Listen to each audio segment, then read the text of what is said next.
Headlines about yield curve inversion and how we're almost certainly going to get a recession now are almost everywhere. So I thought this would be a great opportunity to step back and think about what macroeconomic indicators actually mean, but also to focus on one in particular, which tells us whether we're in a recession right now, and that's the Sahm Rule, and also looking at whether that works in the UK as well as the US.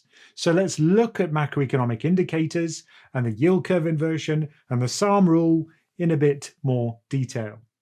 Here's a selection of headlines which I've fairly randomly picked out of the FT recently. Of course, it's dominated by news flow about Russia's invasion of Ukraine, but there's also lots about supply chain disruption and the kind of tail risks that that creates. There's lots about inflation. Here's one about German inflation hitting a 40-year high and how that could potentially create a supply shock. More about surging energy and food prices in the Eurozone, and of course lots of headlines about the US yield curve inversion and what that means about a potential recession. So if you initially believe these headlines, then your mental state goes into one where you're thinking, there's going to be a recession. The danger then is that when you see economic indicators, you'll focus on the ones which confirm that belief. But of course, not all indicators will be flashing red, which is suggesting that there's going to be a recession. Some of them will be pointing in the opposite direction. Those are the ones in blue, which are the positive indicators. But if you just focus on the negative ones,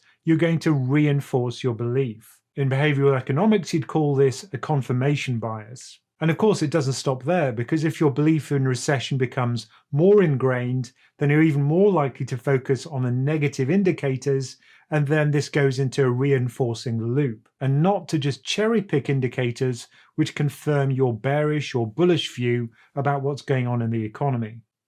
So now let's return to the yield curve inversion and what it means. Now I've plotted various yield curves on this graph, and all this means is how much it costs the US government to borrow for different periods of time. So on the far left, we've got the 1-year borrowing rate, and on the far right, we've got the 30-year borrowing rate. And when the curve's inverted, as it is with the green line, which is the state of the curve in 1980, then you can see the short-term borrowing rate is much higher than the long-term borrowing rate.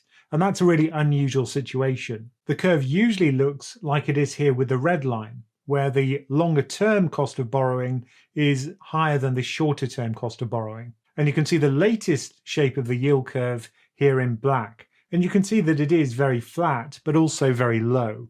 So the overall cost of borrowing is low by historic standards, but between the 3-year point and the 30-year point, yes, it's looking very flat, and it wouldn't take much of a move for the shorter end of the curve to move up and to invert the whole curve. Now here what I've done is I've plotted the recessions in the United States in these blue shaded bars, and I've also shown the 1-year borrowing rate in black and the 10-year borrowing rate in blue. And in the bottom panel, I've subtracted one from the other. So when this thing goes blue at the bottom, you can see when the yield curve is inverted. And it is often the case that when the thing goes blue in the bottom panel, when the yield curve inverts, you get a recession shortly afterwards. Now there are some false positives here, as there were in the 1960s, but overall it is a fairly good indicator that there will be a recession in the near future. But like any model, this is an imperfect model. And if you just focus on this number, then you'll get a misleading idea about what's going to happen to the economy. There are lots of other things you should think about. And that's exactly what Jerome Powell said in January of 2022.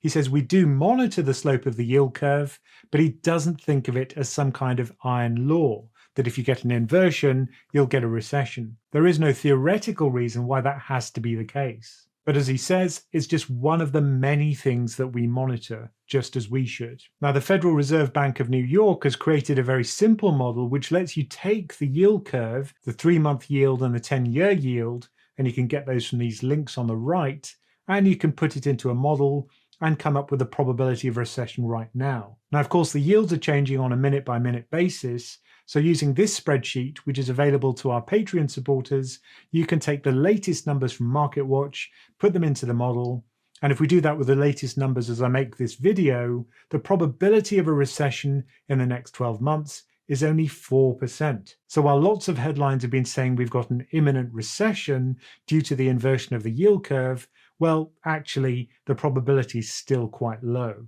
even using yield curve inversion models. And if you do support us on Patreon, you get access to that spreadsheet, also many others, and also to Slack, so you can ask questions of me and other members of the community, and lots of members-only videos. So if you want to learn more about that, just click on the link beside me and in the description beneath me. If you want to know whether we're in a recession right now, a brilliant indicator is created by Claudia Sahm, and it's named after her. It's the Sahm Rule. Now there's a single input into the Sahm Rule, which is the rate of US unemployment. So that's the percentage of people who are out of work as a percentage of the entire workforce. And again, I've shown these blue bars, which are US recessions. Now, of course, one thing about a recession is that the number of people who are out of work increases sharply when it starts. And in fact, you can see for almost every recession going back to the 1950s, that's been the case. The unemployment rate accelerates every time we enter a recession. And there isn't a single exception to that. So the first step of the Sahm Rule is to take the 3-month average of that unemployment rate. Why? Because it makes the signal less noisy. Notice this is a much smoother curve. Then what we do is we look at how rapidly that curve is increasing. Now what we could do is just look at the momentum, but remember we want an indicator which is kind of on and off. And it would make no sense comparing the unemployment rate here in 1980 with the one we had in the mid-1960s. It was much lower then. So what we do compare with is the last 12 months. So we look at the minimum unemployment rate over the previous 12 months, and that's what I'm showing in this graph as the red line. That's the minimum of the smoothed unemployment rate over the previous 12 months. And that way, we're always comparing with a reasonable recent minimum when we calculate the rate at which the unemployment rate is increasing. If we subtract one from the other and we look at that rate of increase, what you get is a Sahm Rule. Every time that's greater than 0.5 percentage points, that's when we'd get a recession in the United States. Now notice how it's incredibly accurate. Now in theory, it's only meant to show you when the recession starts, not when it stops. But do notice that when it starts falling, that's usually when the recession ends. Now as indicators go, this one is astonishing. It doesn't even have a single false positive going back to the 1950s. So really, if you want to know if a recession's happening right now, you can use the unemployment rate in the United States, which is published monthly, stick it into the Sahm Rule, and then you'll know. Or you can just go to FRED, the economic database from the St. Louis Fed, and just look up Sahm Rule. Given the success of the Sahm Rule at looking at recessions in the US, we could try and apply it in the UK. However, when we do that, and the blue bars again here show you UK recessions, and the black line is the UK version of the Sahm Rule, you can see that it doesn't work anywhere near as well as it does in the United States. There are lots of false negatives recently, around 2007, before it and after the Great Financial Crisis. But also if we go back to the 1970s and the 1960s, there are lots of false positives. Maybe that's because the definition of a recession is different in the UK. It's not created by a committee, as it is in the United States. It's simply defined as 2 successive quarters of negative real GDP growth. Or it might be because the data is simply different in the UK. The Resolution Foundation actually suggested using a different input to the model, which is to look at job vacancies. So these are the number of jobs which are posted outside a company for roles within the company. Now, of course, during a recession, there's less work, so the number of job vacancies falls sharply. So that's the signal we're looking for when we look for a recession in the UK. And this is the publication from 2020 when the Resolution Foundation came up with this rule. When the number of job vacancies is falling, you can see that that suggests there's a recession. That's what the grey bars indicate here. So here's the input to that model, which is the UK job vacancies. And you can see that when it falls, that's usually coinciding with one of these recessions. But notice that recently job vacancies have been surging in the UK as the jobs market recovers from the pandemic. So even before we put these numbers into a model, you can immediately see that we are very far from a recession in the UK, at least by this indicator. This is what it looks like if we put the numbers into the model. Instead of looking at a minimum over the previous 12 months, now we're looking for a falling number. So now we compare with the maximum job vacancies over the previous 12 months. And we do seem to do a better job. These false negatives are smaller recently, but again, we run into problems in the 1970s and in the 1960s. So it's fair to say, I think, that there isn't a good Sahm Rule for the UK. But what's also true is that recently, certainly by the jobs market indicators, it looks like we are a long way from a recession. And that's true both in the UK and the US. So what I'd stress is that other indicators are available. You shouldn't just focus on one, like the yield curve, because there is no such thing as a perfect indicator.